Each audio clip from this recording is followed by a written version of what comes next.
जय हिंद। देखिए, नेपाल में क्या क्राइसिस हुआ है उसको समझते हैं और इसका इंडिया पे क्या असर पड़ेगा। इस क्राइसिस का इंटरनल कारण क्या था, एक्सटर्नल कारण क्या था और अचानक ऐसा क्यों हो गया, इसको समझते हैं हम लोग। जेंजी प्रोटेस्ट उसे कहते हैं, जो यंग जनरेशन है 1997 से 2012 के बीच में जो जन्म लिया। इन जेंजी प्रोटेस्ट की वजह से पूरा नेपाल जल उठा और एक सत्ता परिवर्तन हो गया। संसद भवन में आग लगा दिया गया।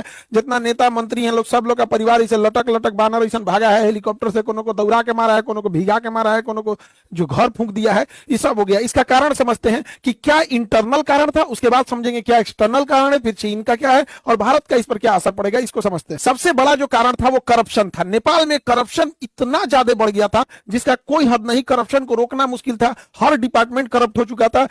चाइना के सहयोग से जो एयरपोर्ट बन रहा था उसमें 1400 करोड़ का घोटाला हो गया। ललिता निवास में घोटाला हुआ। गिरी बंधु में हो गया 54,000 करोड़ का घोटाला हुआ और ओरिएंटल में हो गया 13,000 करोड़ का घोटाला। कोऑपरेटिव सोसाइटी में इसके लगभग 70,000 करोड़ का घोटाला हुआ।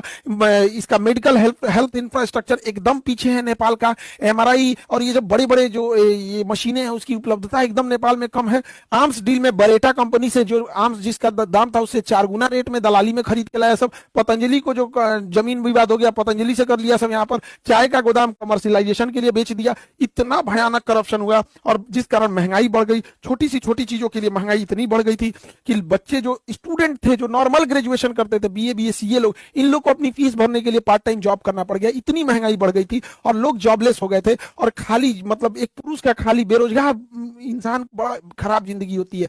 आसमान थूकता है, जमीन गाली देती है, उसको लगता है अपना जीवन बोझ हो गया है। खाली जेब जो होता है ना, ये बड़ा दर्दनाक होता है, बड़ी भारी होता है खाली जेब। तो इससे नेपाल का युवा परेशान था, एकदम परेशान था नेपाल का युवा। नेपाल के युवाओं को विदेश जाकर नौकरी करना पड़ता था। विदेश में आके शेफ का नौकरी। अभी आप भारत में देखिए, चाउमीन मोमो, ये लोग ऐसे इंडिया में फेमस है कि नेपाली जो शेफ होते हैं चाउमीन और मोमो बड़ा अच्छा बनाते हैं। यहाँ से बेचारे काम करके विदेशी रेमिटेंस भेजते थे अपने देश में और उन पैसों से नेताओं के बच्चे अय्यासी करते थे।